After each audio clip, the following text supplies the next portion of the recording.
Good morning, everyone. Welcome back to another video. Today, we're going to be tearing down an old T3500 workstation that I bought off someone for about $200, gave it to my little sister, went to upgrade, and now it's just completely broken for some reason.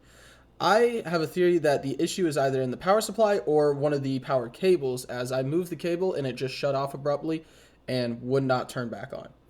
So to begin, we're just going to start with a full teardown, and that's what this video is about. We're going to start with the RAM. Obviously, undo the locks on the RAM. And we're going to be looking at this because I haven't quite actually investigated what hardware's in this computer yet. So we have a 2 gigabyte stick here. 2 gig, 1 gig, 2 gig, and 1 gig. So we're going to set that to the side. Next, we're going to move on to the graphics card. Now, this graphics card is necessary actually to have in this server, even though it's a pretty low-end one. It's a FirePro V4800. You can actually see that it has one of the anniversary dates of my my friends, because I'm giving this graphics card to my friend. One of my friend's anniversary dates. So we're gonna tear apart the CPU now. And I actually have a lot of trouble with this screw right now, so I had to switch to a new screwdriver because it was too long.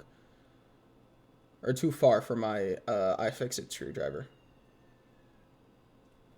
Now this is a passively cooled CPU, even though it is an Intel Xeon, although it does have a 120 fan right in front of it. Originally I tried to reapply this. I did try and reseat everything to make sure I didn't accidentally undo anything. So that is some fresh thermal paste. It still wasn't working. So we're just going to take out the CPU now. I actually forgot what CPU it was until I fully deassembled this and figured out it was a W3530. Intel Xeon, of course.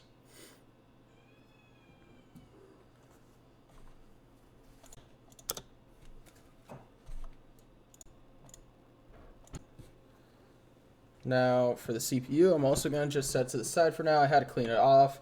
Here I'm just showing you what it is, or I try to at least. To move on, we're going to remove the power supply, which is what I believe is the issue. Now, I don't care too much about this case because I plan on installing this in a server rack, so this case is going to get mangled very quickly. So first I'm going to try and rip out this power supply here, and then all the cords following it.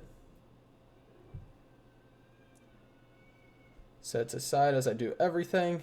And then these cords. Now the cords gave me a bit of a hassle, especially the gray one I'm about to rip out in like 5 seconds. That one right there. Actually took a lot of force to get it out of the socket. Speaking of sockets, I made sure to cover the Intel Xeon one back up so I don't accidentally bend any of the pins in the process. Now you can see just how much dust was built up over the years. I tried to clean it out the best I could, but even then I didn't get to there.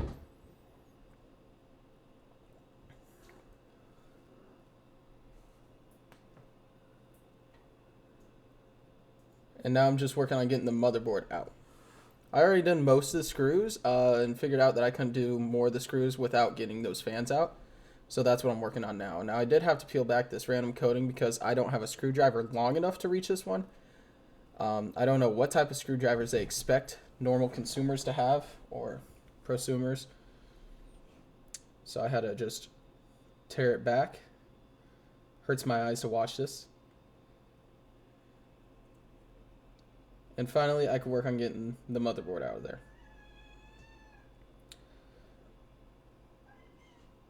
Now, what I plan on doing with this case is honestly just ripping out any essential cords, trying to solder the cords or fix it myself. And if that doesn't work, buying a whole new set of cords just to be able to power it. And that's about all. Thank you guys so much for tuning in. I hope you guys enjoyed this, and genuinely, all we got out of this was we learned that this was an Intel Xeon W3530. Nice just Dell board for it. The FirePro V4800 going in a friend's computer. I'm going to give my little sister 1050 Ti. 8 gigs of RAM.